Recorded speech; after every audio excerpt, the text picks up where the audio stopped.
just start off with your name, your age, and how long you were in the sports profession. Okay, Mike Steele, and I'm 71. Okay. And I played basketball at Purdue and went to Bowling Green as a graduate assistant for 1 year and coached the freshman team. Then the assistant coach at Purdue got the head coaching job at Butler, so he hired me as his assistant. And I was there for 5 years, and then 4 or 5 years. And then I got the head coaching job at DePaul University, which is Division III school, when I was 26. Wow. Youngest coach in the country, and was a head coach there for 8 years, and then got the head coaching job at East Carolina, and was a head coach at East Carolina for 5 years, and so that's pretty much. I mean, and high school, I played forever, played sports forever, and my dad was a really good athlete, so sports is big in our family. It always has been. Do you have any siblings that played sports? I had 2 sisters, but neither one of them played. Okay. Yeah, but yeah, I played everything, and it's been a big part. And I just got back. In fact, I went to see Purdue play Kentucky this past week. In Kentucky, it was just an exhibition game, but Purdue should be good this year, so I'll go back to a lot of games. Oh, nice. Yeah. That's exciting. Now, you said you were a head coach at East Carolina. I kind of want to focus on that, if that's okay. Sure. What would you say were your, how someone would describe your job, just in basic terms? Well, when I got the job at East Carolina, the Minges Coliseum has since been really renovated and rebuilt. We had probably the most difficult thing really was we had the worst facility in the conference. Yeah. And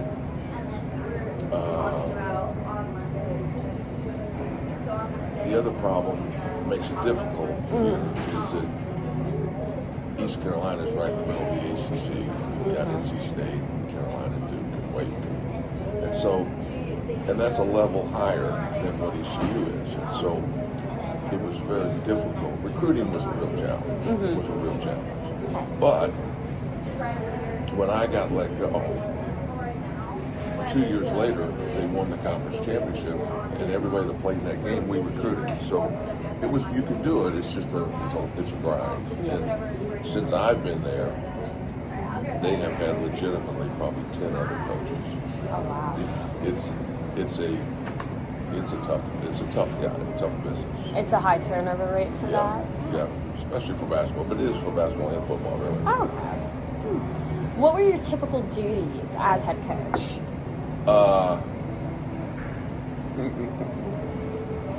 It's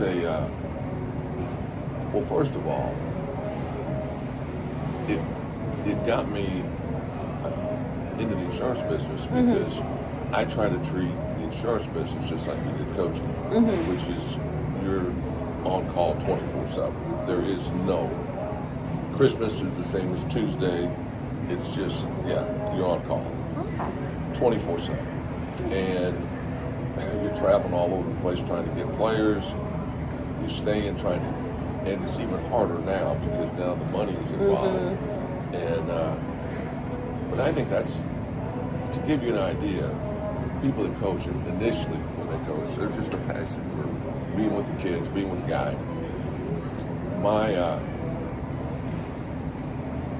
I'm thinking when I was at DePaul and I got the head coaching job, I came home and told my wife, Sandy, I said I got the job. She was so excited. I was excited. She said, "How much money are you making?" I said, "I don't have a clue." It never came up. I'm the head coach. I don't care.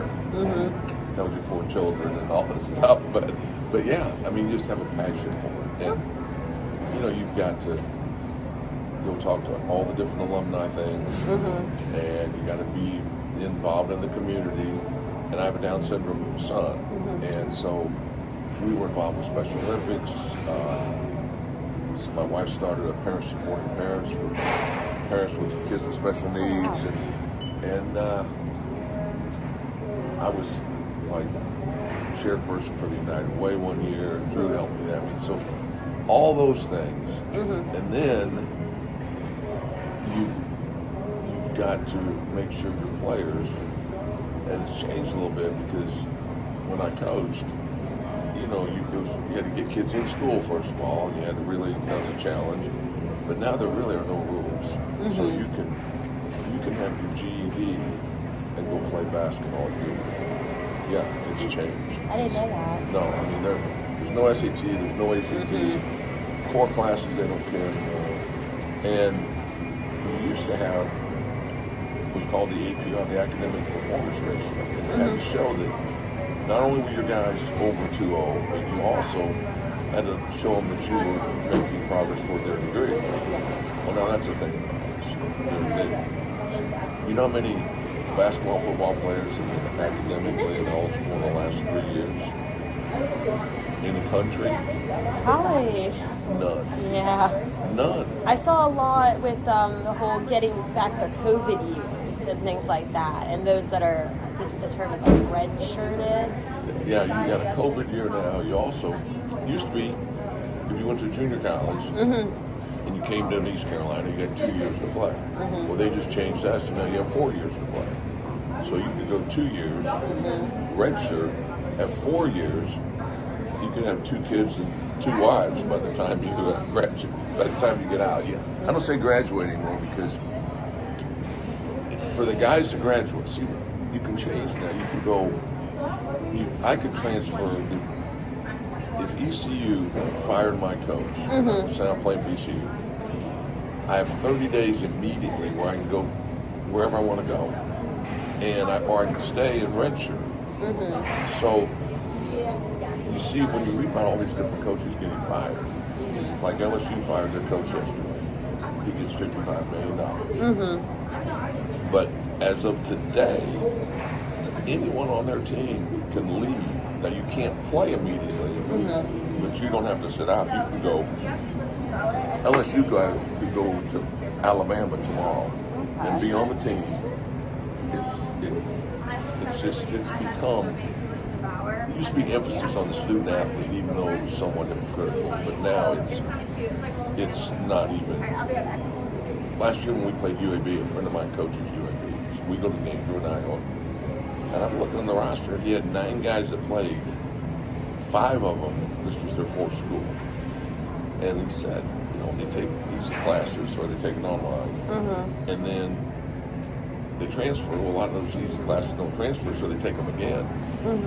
So they go to 4 schools, play 5 years, and are 2 years short of graduate. Yeah.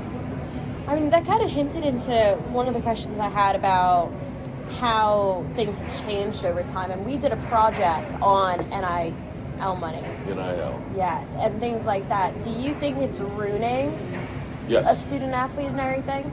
I'll tell you what it's doing. There's no question, to show you how friggin' old I am. When I was at Purdue, we got $15 a month. They called it laundry money. The NCAA took it away from all the schools because they said it was an undue benefit, a benefit that the other students didn't have. And now, I mean, we have a point guard at Purdue, first team All-American, player of the year, and he's making $2.5 million this year.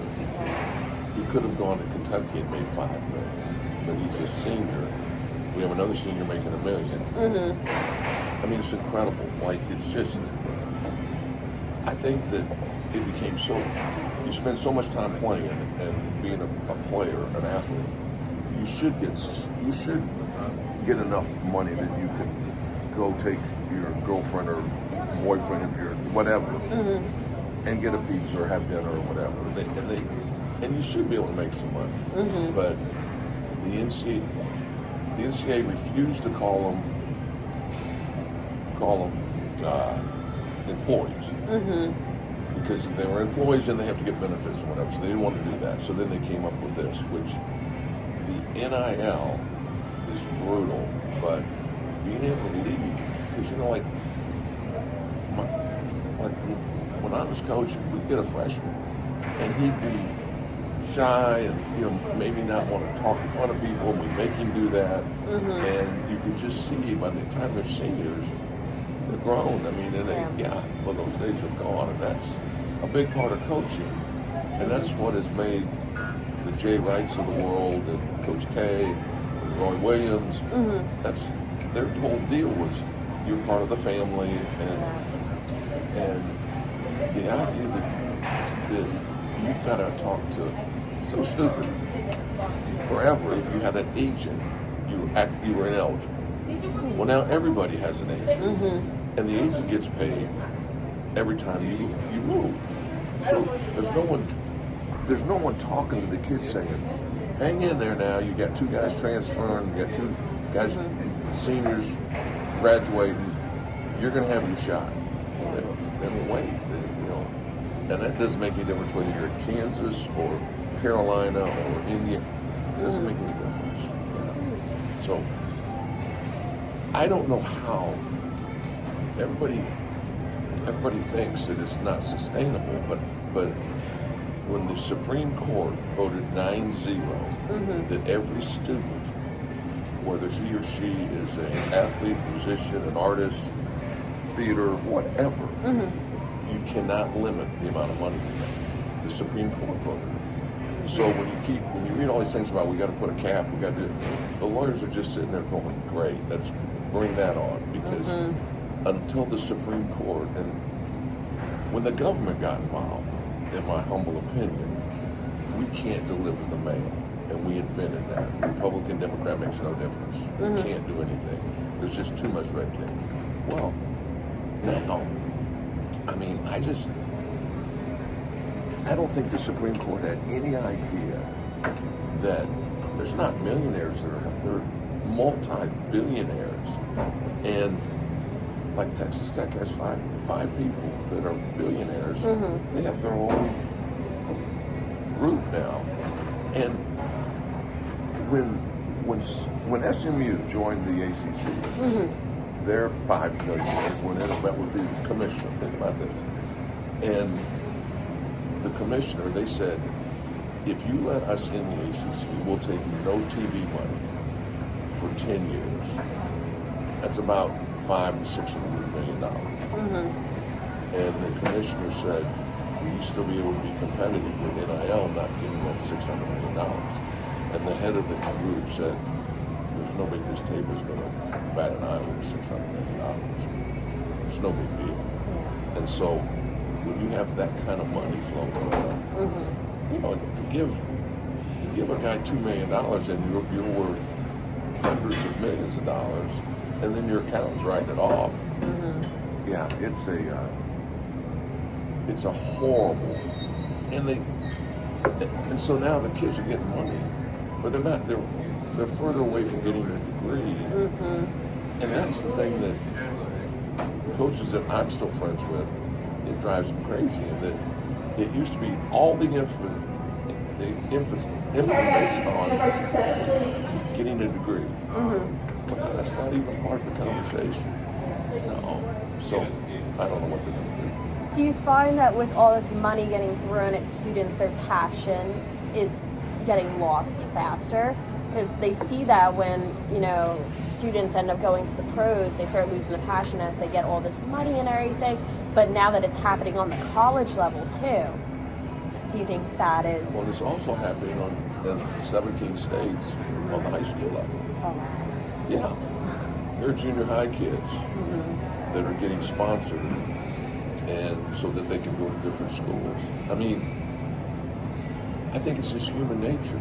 You know, like some of the great ones, like LeBron or Jordan or Tom Brady, they had the passion to play. They competitive.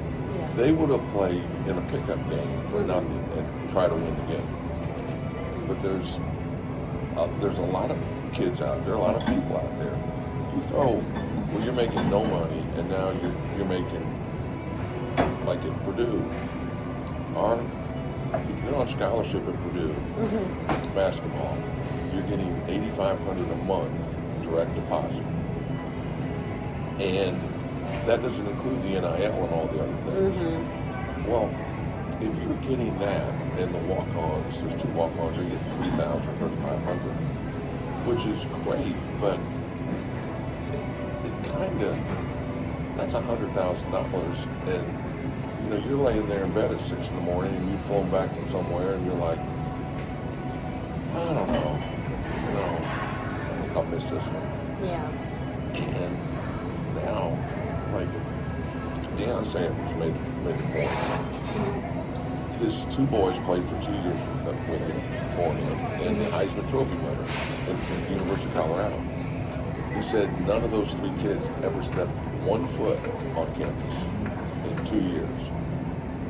Everything's online, whether they're taking it or somebody else is taking it for them.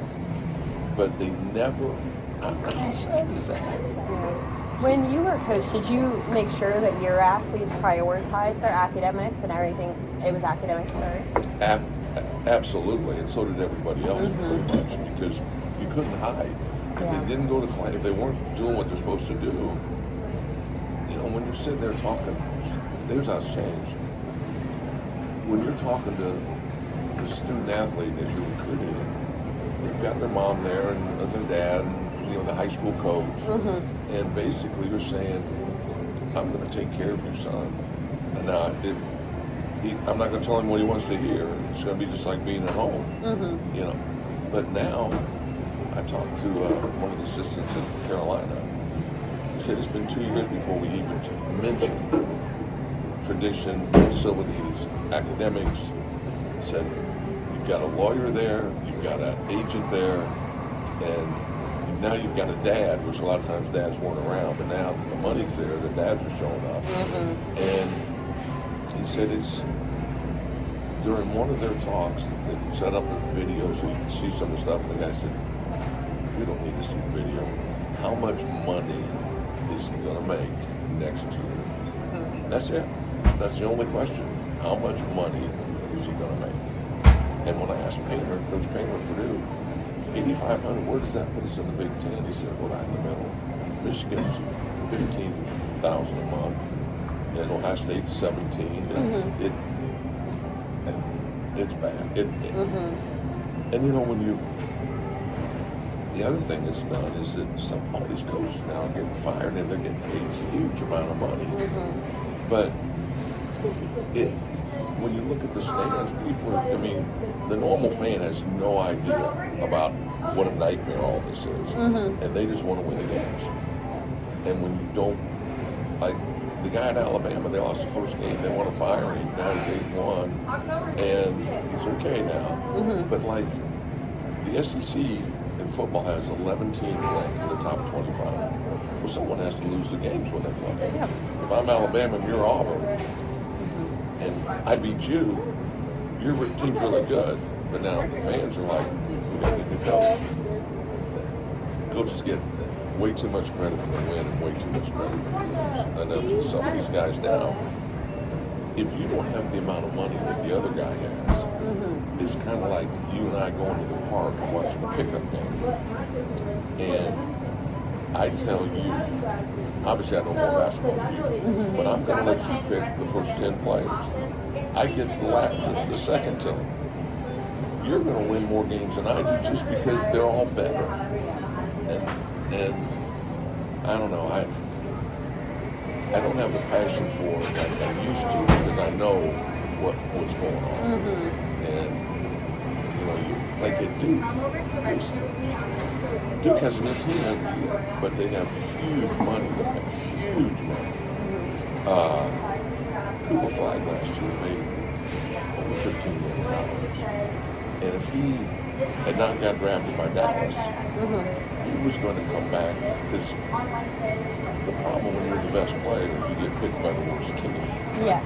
And so if you're going to the Washington Wizards, or you're going, Duke already had a huge package for him to come back another year in the $20 million range. If he didn't get drafted by Dallas, Dallas had one ping pong ball out of 100. And ironically, they got it. And if you're a conspiracy theorist, it's like, really, NBA wanted him, so we'll give them to Dallas. I think, but who knows? Go ahead. What was like a daily challenge that you faced as a coach and as someone just in the sports industry? Whether it be with your assistant coaches, your athletes, things like that, or even just the school. Every day. Every day was a challenge. Okay. You went in, I mean, you didn't have any day where you went in and like you go in, you go, okay, what do you got today? So and so, they say he might have hit his girlfriend. The academic sheet, so and so hadn't been to class. So and so's coach is upset.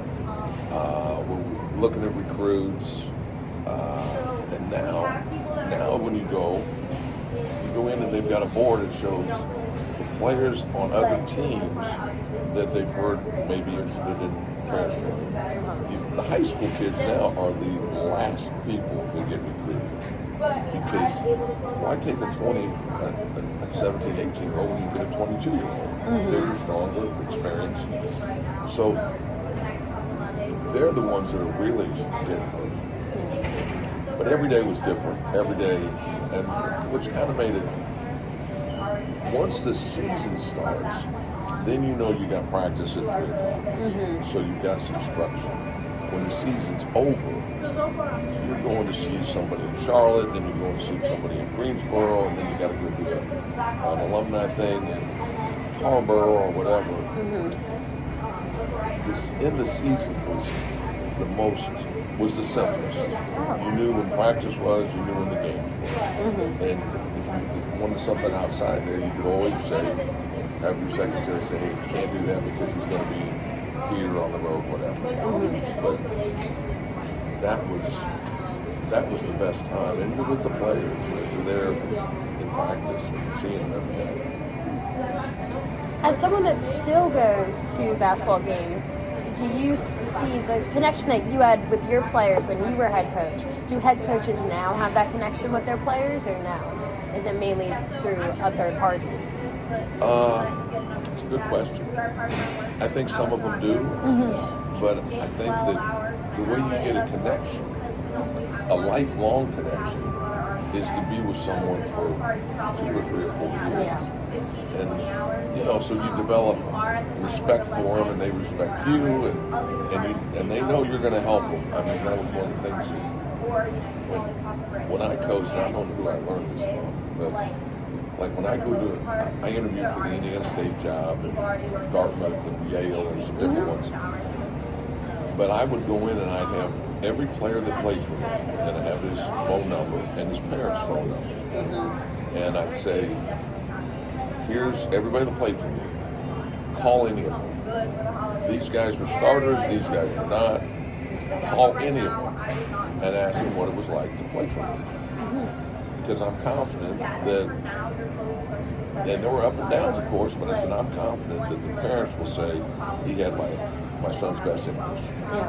And it was a great way to do an interview because most of the people aren't going to call. So you throw that out there, and then I would say, if anyone else you're going to think about hiring, you need to get this same information. And nobody has that information. So I was like one step ahead.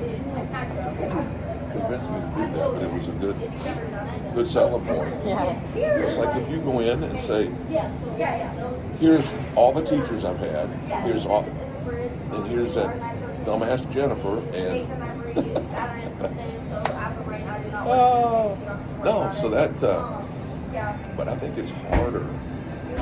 It's almost like the coaches that Purdue and at Illinois, it's just like coaching in junior college. Like junior college guys, they rotate guys in every year, every 2 years, and that's now what this has turned into.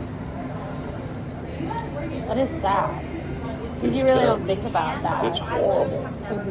No, and if you look at like Izzo at Michigan State, I just saw an interview with him now. They're saying that if a high school kid goes right to the G League, which is like the the junior varsity NBA. You can go to G League for 2 or 3 years, and then come back and go to college. So I mean, yeah. It doesn't even make sense. No, no, it's. But what's happened is NCAA knows they can't win any lawsuits. They can't win, and so when they want to say, no, you can't do that, they're going in and saying, well, they're not an employee. You know, one of the reasons they don't have to sit down anymore is that it took them like 10 minutes in court. If you're working for me and I'm giving you the benefits and I pay you, and you sign that if you leave, you won't contact any of our clients, and you give a 1-year non-compete. Yeah. Well, that's what they're saying about if you transfer when you had to sit out here. Basically, I'm having giving you a non-compete. Well, if you're not an employee, I can't give you a non-compete. And that took 10 minutes in court for them to say you can't do that. Yeah, and so now it's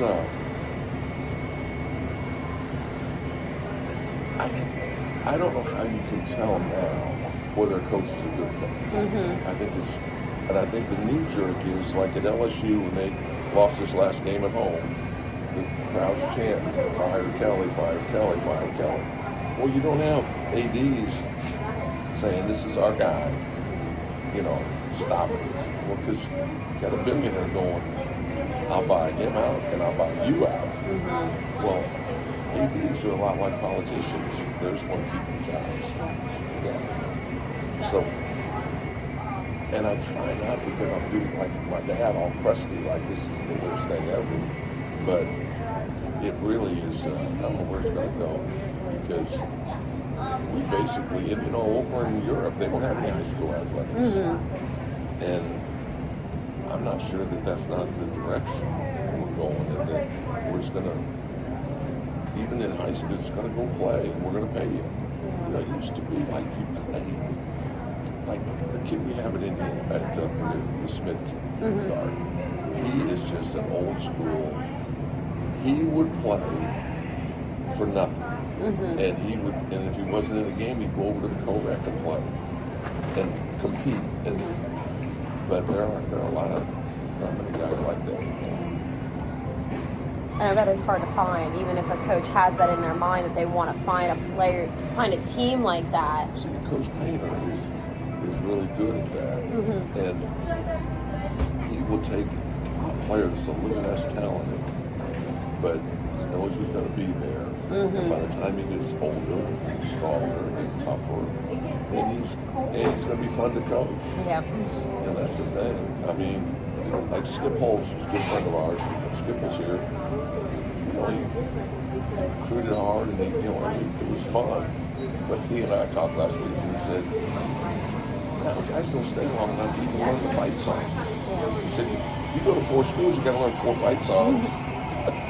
No, it's, I don't know, it's just kind of that, what we're losing is that grind, like hang in there, keep working, and you know, you can see it in the workforce.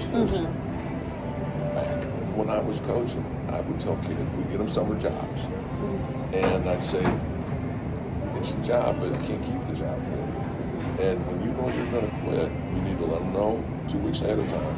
I mean, you need to bust your ass for 2 weeks, because that person is going to be on the top of your resume list. Well, now, if you say something negative about somebody, they threaten to sue you. I mean, it's just changed the whole, grind, the workforce, the loyalty. There's so much money involved. It's hard to do that. If you had to go back and do it all again, would you still coach? Would you, now looking at how everything has changed over time? I'll tell you what I would do, and I tell other. When I coached at DePaul, it's Division III. There's no scholarships. And when we would recruit guys, I would tell their parents, this is a great academic school. Don't come here for basketball. Come here for school. And the best part of this is that if you come here and your son doesn't like me, or I don't like him, then he's in a great school. He can play for the fraternity. He can, so it's a real easy give and take. It's not like I'm a dictator, and no, it's like I'm coming for the school, and then by the way, so, and I had guys. I just went to Kentucky to see a pretty player. The head of the hospital there played for me, Dr. Steve Stroop, and I can remember, and we had really good teams, and we won 60-some straight games at home. Yeah, we had a nice facility, but we had good players. Well, I saw him, he was not pretty bad, running in the rain, leaving the lab to come to practice. And I told the team, I said, we had a big rival in 2 days, and this kid played some. I said, I'm starting Stroop this game. I said, because he loves to play. And I told him, pouring down rain, he's sprinting here because he wants to, so I started. I guys go, you're starting Stroop. You had a great game, and we win the game. But it was easy to do that. And then when I coached at Epps Junior High for 4 years, volunteered, and those kids, again, the first year we had 15 players, 12 of them were one day. They're all inner city kids. Friday I'm going to Maury to pick up one of my kids in prison that played for me in junior high. We have no idea some of the living situations. We have no clue. It just pisses me off when I read about we're going to cut back on free lunches, we're going to cut back on, how about we cut back on the $300 million ballroom we're going to build? Shit. I mean, I've been a Republican my whole life, but it's insane. And the idea that you got to take care of kids and people that are struggling, and I mean, yeah. So, coaching is great. It's great. What's made it hard is the way it's set up now, and also when I played 1,000 years ago, you never put a parent, like, coaches they didn't have any conversation with parents, including my parents. Like, and my dad used to say, whatever the coach says, that's it.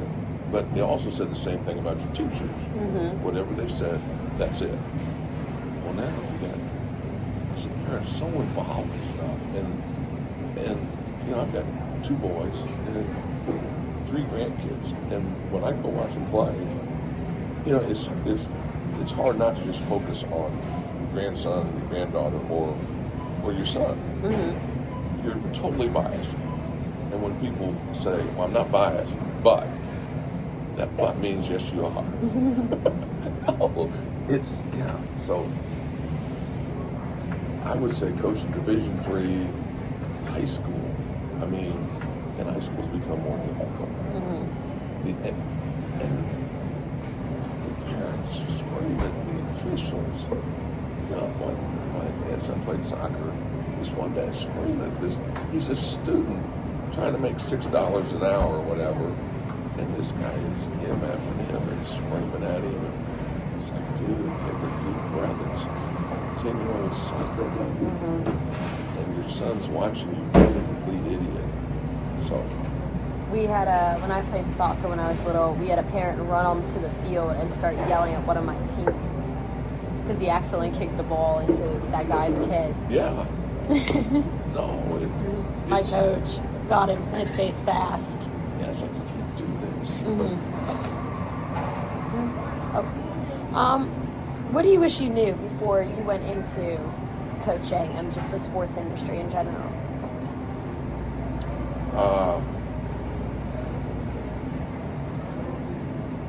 Well, when I got the East Carolina job, the first day of practice, I got it in the spring, the first day of practice for the next year.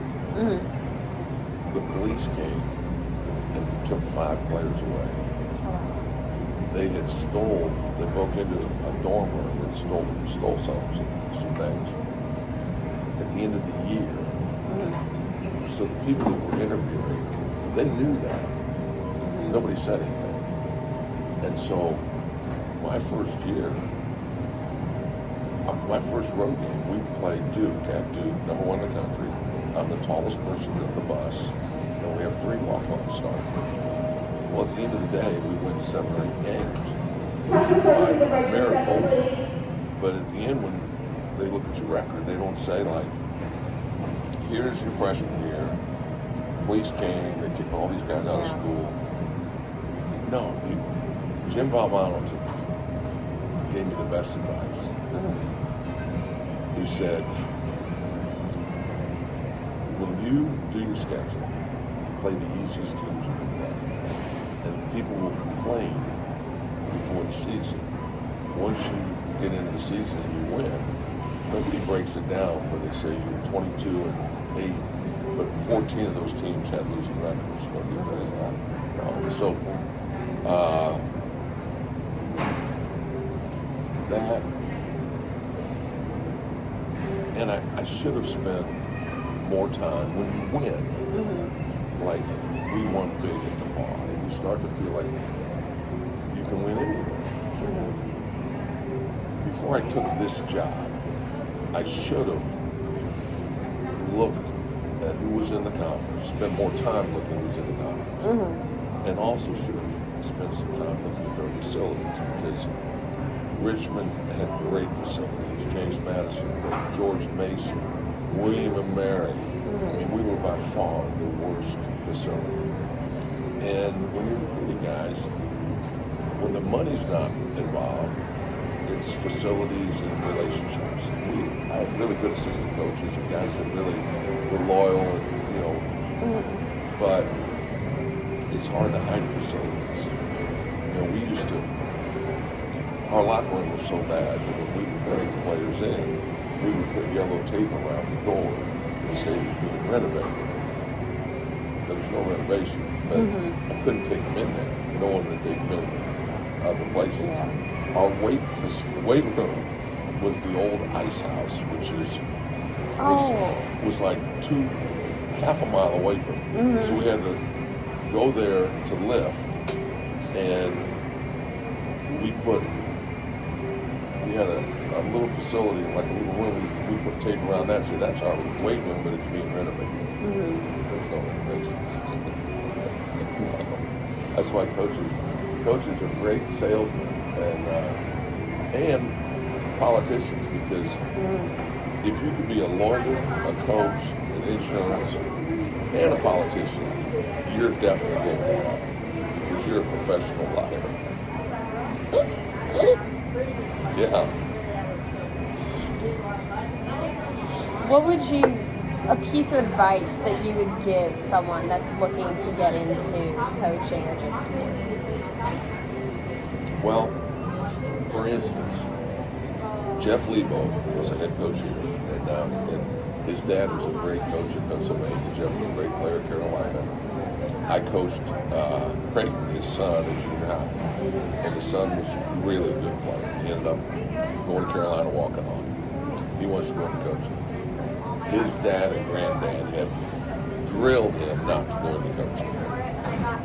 But, as I told both of them, I said, you gotta let him go. You gotta let him try it. And see how but you'll get, it looks glamorous, but you'll find that you don't work 30, 40 hours a week. You work 80, 90. I mean, I can remember, like, what are we doing tomorrow, Sandy? It's Thanksgiving. Well, I know I've got a meeting in the morning, and we've got practice, and then we're going to take all the players somewhere. Yeah, so, but every day's the same. Yeah, every single day. There's no difference between Christmas and Wednesday. And that's the thing that, but I think, you can tell somebody it's really hard, but if they have that passion, then they're going to try it. It's a great, now, I'd love to go back and coaching for a week and get fired and make $30-40 million. I'll do that today. I think that's I think that's the biggest thing is you can't convince somebody not to do it because they got it on their own. Yeah. Do you think it's hard to get into that mindset that, oh, Christmas is just another Tuesday? I don't think it is regardless of what business you're in. The people that are really successful, they don't look at it as a job. They look at it as this is what I'm doing. You know, some people like to fit, like when you're coaching, you don't worry about what the hunting season is or where you're going to go fish or any of that. You just, and you're talking to the assistants like, if we touch base with so-and-so, we do every day. It's just every single day. When we had Lester Lyons, who's in the Hall of Fame, and then we had a kid from Farmville that we recruited really hard. His summer before his senior year, I saw every game that he played in the summer, but he had a broken foot. So I went to every single game as he sat on the bench, and then you couldn't contact him, but you find out where they were staying, and then you walk the other way and you bump into them and say, hey, you know. So, I mean, because he didn't play his junior year, he didn't get recruited like he should have. He could have gone anywhere. He's told us he was coming. I mean, I had pictures of him with both my boys, and you find out when he's going to the mall. I do his sister. I mean, all that stuff. So he says he's coming. Well, then UNC Charlotte, they flew the private jet, got him, took him back to Charlotte. The Hornets were playing the Lakers. We got Kareem and Magic, and he's just in the locker room and all that stuff. So I can tell he's waffling. So he comes on campus to play with our guys. It's a dead group. I shouldn't be seeing him, and I shouldn't have him up in my office. But at that stage, it's like, you know, we need him. Yeah. So we're sitting there, and he says, Coach, he's definitely coming, but now, I don't know. I said, well, what you need to do then, Jarvis Lang, I said, Jarvis, you just need to not commit this early signing period, commit at the end of the year. Give you a chance to see, because I knew we were behind. And I knew that in Farmville, I'd be able to see every game. And so he says, well, that's a good idea. I said, Jarvis, you promise me that you're not going to sign this early signing. So we hug it up and bump, you know, by next morning we're driving to work, and I hear Brian Bailey go, hey, here's news out of Farmville. Jarvis Lang is signed with UNC Charlotte. 7:30 in the morning. After that night at 7. So when I get to the office, it's like there was more enthusiasm at the Wilkerson funeral. You know, because it's a whole, like the secretaries, the assistant coach, everybody's all in. And I knew it was a more.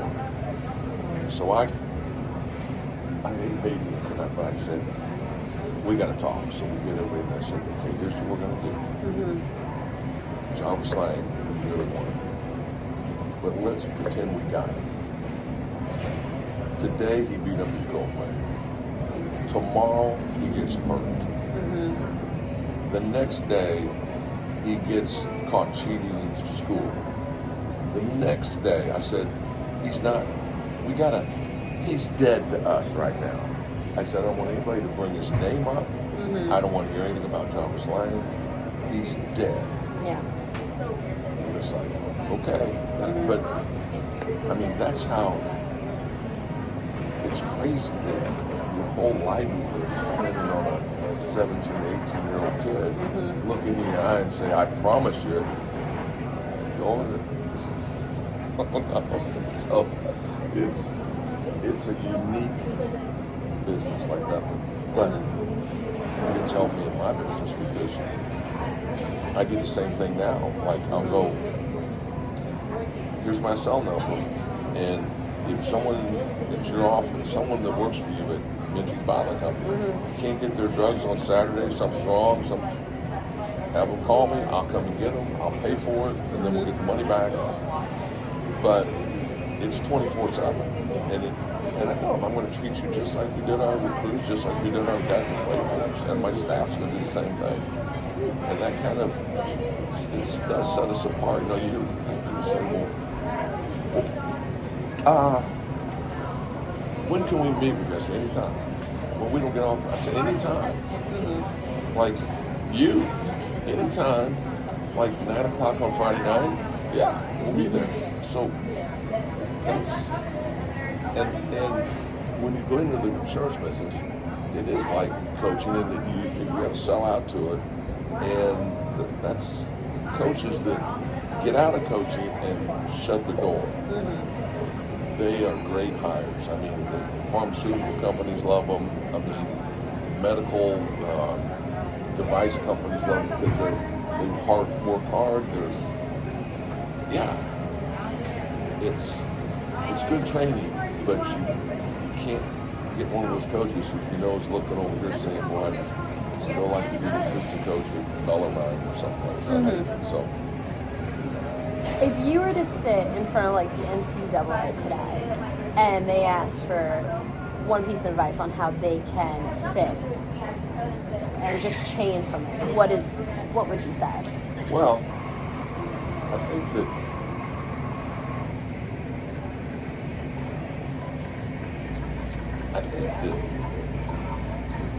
it used to be if you transferred, you had to sit out a year. Then when they first changed it 3 years ago, they said you could transfer one time. And I thought that was a good rule. Because, a coach leaves, I recruit you, and you come because our staff, and then we leave. Yeah. Well, you might like the new staff, but you might not. And I thought, giving them a year without it. And then there should be no exceptions.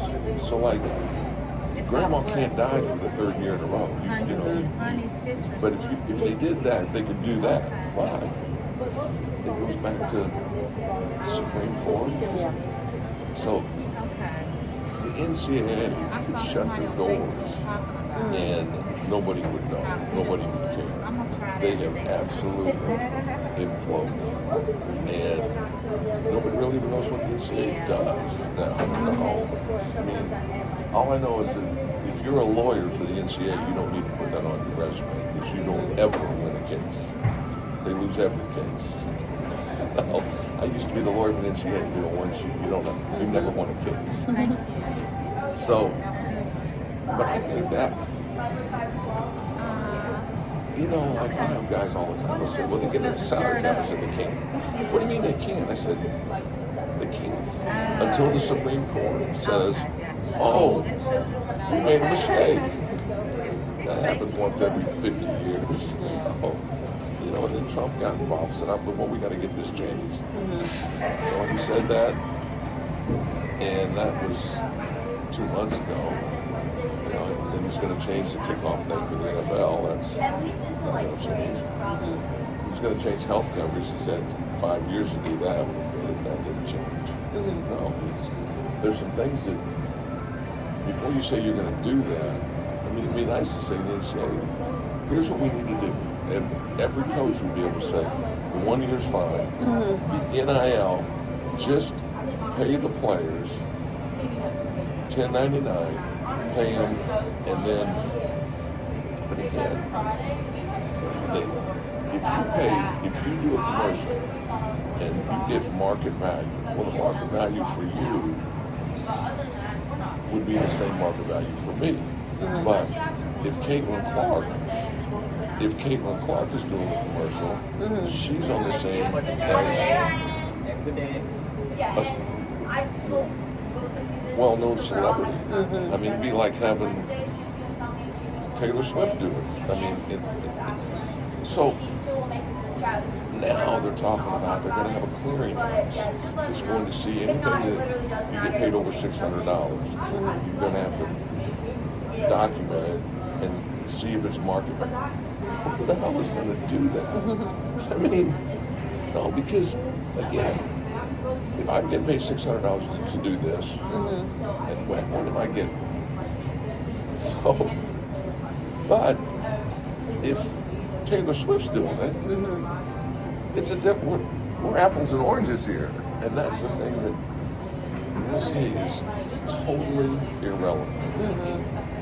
So, but you know what? Here's the bad thing. First football games. You look at Clemson. They got 90,000 people. You couldn't put a dollar bill between. And then you go look at Texas play. Same thing. And you've got all these. Ohio State has 110,000 people. When you have all these fans and all the money is incredible. The Big Ten is now working with. They haven't decided to do it yet, but two financial equity companies are willing to pay them $2 billion. Partly them. $2 billion. Well, each school now is making $100 million. $100 million each school. And that's how they can say, we can't afford that. I have another graduate assistant, but we can pay Jim and Joe out there $50 million. And you know, the other thing they don't take in is that, for instance, Penn State fired their guy. He'd averaged 10 wins for 7 years. And I like to tell people, Steve Logan got fired. People are like, we got to go to the next level. I said, well, there is a next level. It's called the basement. It's not just the penthouse, it's the basement. And we went right to the basement. And that's like, if people knew, like, defensive coordinator at Penn State, he was at Ohio State last year. They gave him a 3-year contract for $90 million. Well, they got to pay him too. All their assistant coaches are going to be gone. They all have 2-year contracts. If they get the guy from Nebraska, they got to pay Nebraska $15 million for the buyout, and then you got to pay the guy $80 million. So it's like, well, you just fire a guy. It's cost you almost $100 million to fire a guy, but they don't care. Because there are billionaires out there that will say, I don't like the guy. It's $50 million. You wanted me to write a check or send, and the accountants write it off and you're out of job. I mean, after just looking through everything, it does seem like, the money is ruining it all. Root of all evil, girl. Yeah. I guarantee you don't have many 26-year-olds saying, I don't know how much I'm going to get that coach. No. Because you got your accountants and lawyers and financial advisors because it's too much money. Yeah, I mean, especially for the level that these college players are at, because the majority of them are only getting when you're looking at the really big deals, it is because of their name or their social media following. Yeah. Arch Manning, I was looking at him, he got this huge deal, but no one knew if he was good yet. No. Because you don't know how they're going to compete. Yeah, they might do well in high school, but once they're in stadiums with hundreds of thousands of fans.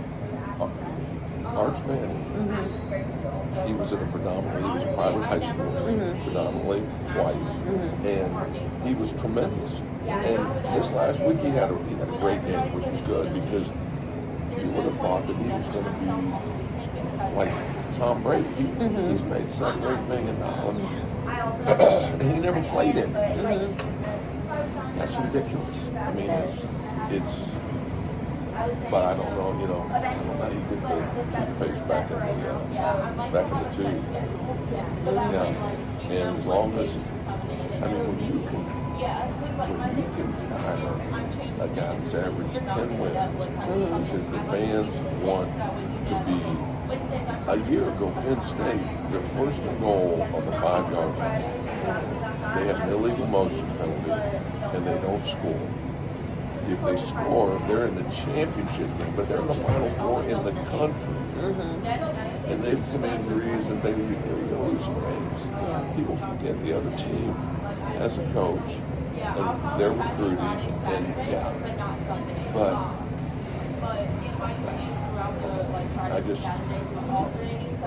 there's no question of the money, and we'll see what happens. Well, I think that was all I had for you. Well, I hope you can use some of it, girl. No, this is perfect. We were